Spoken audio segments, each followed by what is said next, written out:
What's the name today? You'll see. Turn up the volume. Shh!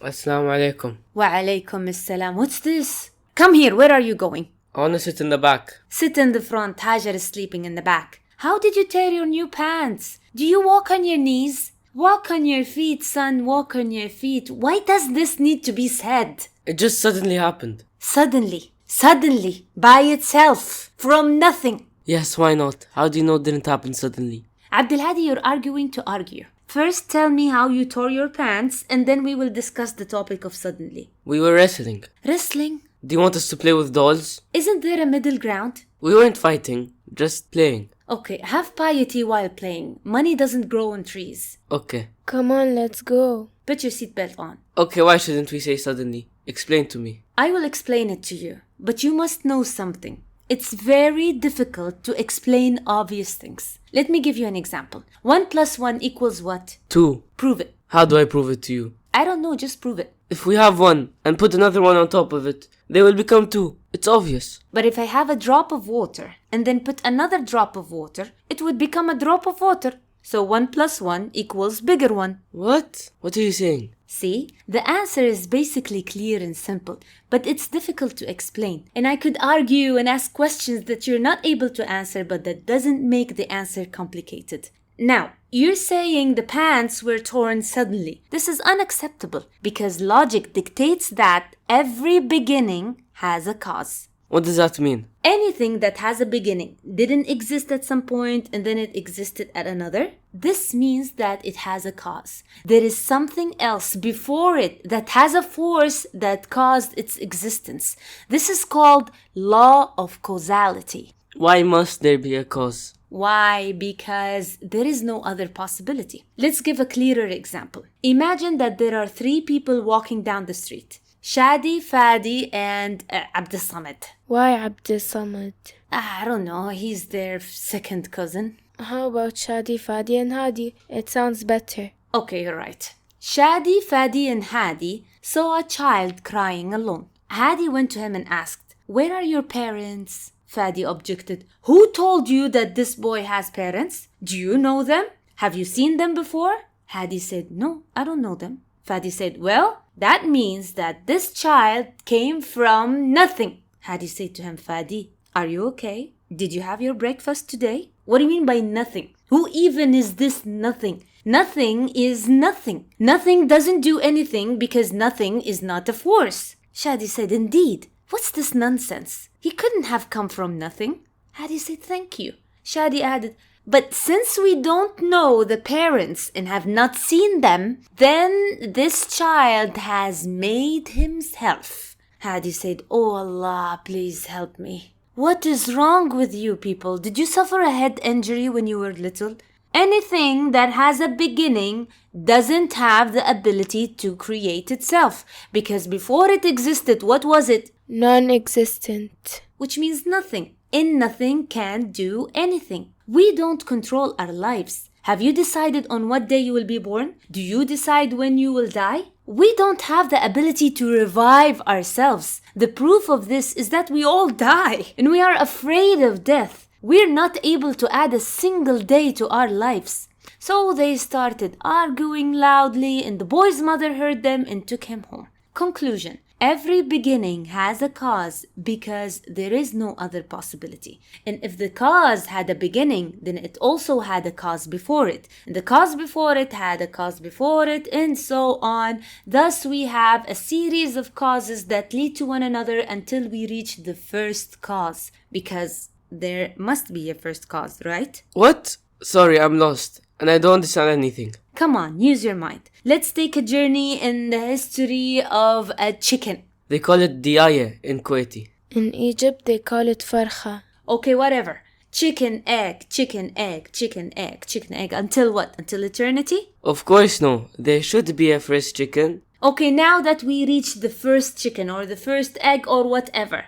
What's the first cause of its creation? This time the cause must be different. You're certainly right. It must be different. Nothing like it. There was nothing before it. Steady. Doesn't take its strength from anyone. His strength is intrinsic. One and only and eternal. He neither begets nor is born, nor is there to him any equivalent. These qualities only apply to whom? Allah. Yes, and for that, one of Allah's names is the first, Al-Awwal, the one whose existence is without a beginning. There is nothing that came before him. He has always existed and nothing preceded him in existence. So Allah wasn't created by anyone? Allah is the first, dear. If you told me that you got the highest grade in the class, would it be correct to ask who got a higher grade than you? If there was a higher grade, then you wouldn't be the highest grade. No one created Allah because there is no one before Allah.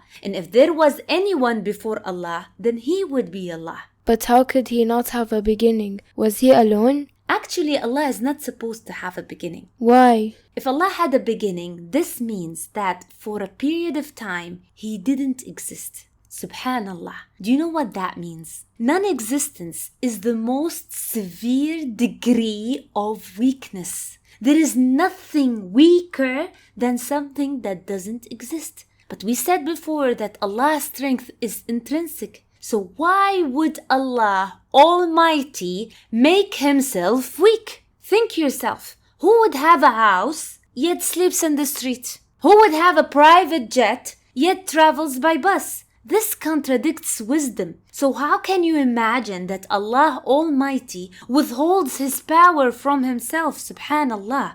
Doesn't exist means that He doesn't hear, He doesn't see, He doesn't know, He cannot do anything. These are not the attributes of Allah. But He was alone anyways. This means that there is nothing for Him to hear or to see. So it's the same thing. You mean if He can't see is as if there is nothing for Him to see? No, it's not the same. When Allah subhanahu wa ta'ala was alone, He saw His uniqueness. He saw His oneness and self-sufficiency. He saw His greatness. He saw that there was nothing with Him and He witnessed that. Allah knows that He is the first. First of all, there was nothing but Allah. This is a true testimony from Allah. And if He didn't exist, how would we know that He was the first? There may have been something before Him, but He didn't see it. It's unworthy of Allah to have a beginning. Allah is the first, the origin and beginning of all causes. If you were to break anything down in this universe, you will find that it started from Allah.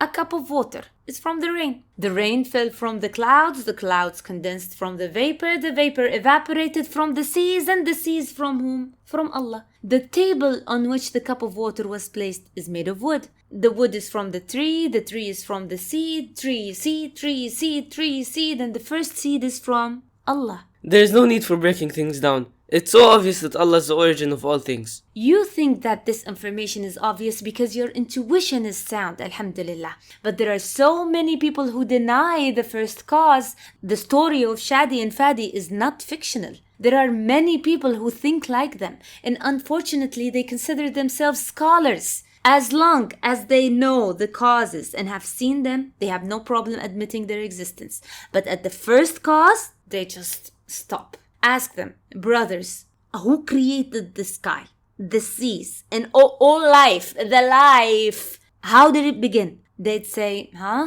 we don't know. By coincidence. It created itself. From nothing. Gravity. Aliens. Bacteria. Anything. Literally, they will say anything but to acknowledge the existence of Allah. Why? If they acknowledge Allah, that means that they should follow His commands of prayer and fasting. They don't want that. Isn't that so? Yes, but they argue that if they haven't seen the initial cause, so it doesn't exist. But Mom, let me tell you something. When you tell us that Allah has no cause and did not have a beginning, these matters are difficult to process. I always ask myself, who created Allah? Do you know why it's difficult? Because a human understands through examples. and we don't have an example in the word that shows us the meaning of the name the first. For example, when I tell you that Allah is strong, you see strong people all around and you feel strong. Therefore, you understand the meaning of strength. But when I tell you that Allah is the first and has no beginning, His strength is intrinsic, you have never seen anything like this in your life. You have nothing to measure it against. All things around you have a beginning and are dependent on others. That's why your mind cannot comprehend this point. Therefore, Satan repeats this question to you. Satan comes to one of you and says, who created such and such? And who created such and such? Until he says, who created your Lord? If a person experiences this, he should seek refuge in Allah and stop thinking about it. Stop thinking, because you will never fully understand everything about Allah. Okay, I have a question. Does the name of Allah the first has an effect on our lives? Or is it enough to know that Allah is the first? Excellent question. I love this question. Didn't we just say that everything has a series of causes before it? Your belief in the name of Allah the first makes you what? What? Not get deceived by this series of causes, because Allah is the origin of it. He created it and gave it power. I'm not telling you not to use it, but don't rely on it. Don't let these reasons cover your eyes from Allah. If you are eating an apple and someone asks you, where did you get it from? You will not say, from the fridge. The fridge doesn't bring apples. No, my father got them from the market. He who doesn't know the name of Allah the first will say, my father brought them from the market. But he who knows the name the first looks at the beginning of the series. Who brought my father and who brought the market? Allah. So Allah is the one who brought the apples. And if you want to be more specific, you can say, by the grace of Allah, Dad brought the apples. Don't underestimate the power of words you speak. Words reflect mindset. A moment ago when I was explaining the water cycle, I said the rain falls. The vapor condenses as if the rain is the actor. But what does Allah subhanahu wa ta'ala say? It is He who sends down water from the sky. He grows crops for you. It is He who subjected the sea. So who does these actions? Who gives? Who's the cause? Allah, the first. So if I want an apple, I must ask whom first? Allah. And when I eat the apple, who will I thank first? Allah. He who deserves praise and thanks. What about man-made objects, such as computers? Listen, Abdul Hadi, you must know that man doesn't invent new laws for the universe. Man discovers the laws of the universe that Allah created and then uses them to his advantage. Therefore, Allah subhanahu wa ta'ala says, and He has subjected the ships for you. Although ships are man-made. But what did man actually do? Man discovered that wood floats on water, so he used this law to serve him. Man discovers the properties of Allah's creation. Man learns. How do we learn? Where does the information come from? From YouTube. Oh my God. What? Nothing but fact-checked your knowledge, son. Okay, and before YouTube? From books. And before books, there was a teacher, and before that teacher, there was a teacher, until we reach this one whom we call an inventor and discoverer. And he is in fact the first person whom Allah taught, the first whom Allah willed to teach, and they will never compass anything of his knowledge except that which He wills. Therefore, when we enter our beautiful and comfortable homes, what should we say? Masha Allah, Allah's will. This house came to me with Allah's will. Allah is the first. But after that, you may think, but I worked very hard building this house. And I furnished it and made a lot of effort caring for it. Don't I deserve a little praise and appreciation? Then comes the continuation of the supplication. There is no power but with Allah. The effort that you made and the strength that you moved with came from Allah. Okay, in a nutshell, when you make something yourself, how do you contribute? Materials are from Allah. Knowledge is from Allah. Skill is from Allah. Body is from Allah. Strength and stability are from Allah. So what did you do? You contributed with what it's called the gain, al-kisb. That means you had the sincere desire and intention to do good. And then Allah made everything easy for you. Therefore, in Islam, it's not permissible to praise someone too much. Don't say to him, you are the best, you are the GOAT. You must keep in his mind that Allah is the first reason for the good qualities in him. You may say to him, may Allah benefit others through you. May Allah strengthen you. Praise be to Allah who used you for good. And so. What if I have things I don't like? An old phone, for example. I must thank Allah the first for it as well? Of course, it's necessary to remember that this old phone is a gift from Allah. And Allah's gifts must be respected and honored. Not belittle it and complain about it to everyone. My phone is broken. Wah! My phone is broken. Wah! I don't do this. You mean I shouldn't ask for a new phone? Who will give you the new phone? Allah. The one who gave you the old phone, right? Yes. So be polite. Imagine that I made you breakfast and then you said, it's not good. I didn't like it at all. But tomorrow, make me breakfast again. Excuse me. So what should I say? I'm supposed to say, oh Allah, praise be to you for the phone that I have. I used it for a period of time and it's still working thanks to you. It's better than nothing. And I hope, oh Lord, that you will honor me with a new phone. If you give thanks, I will give you more. If we understand the name of Allah the first, the way we deal with Allah will change. Tell me, why do we love our mothers the most?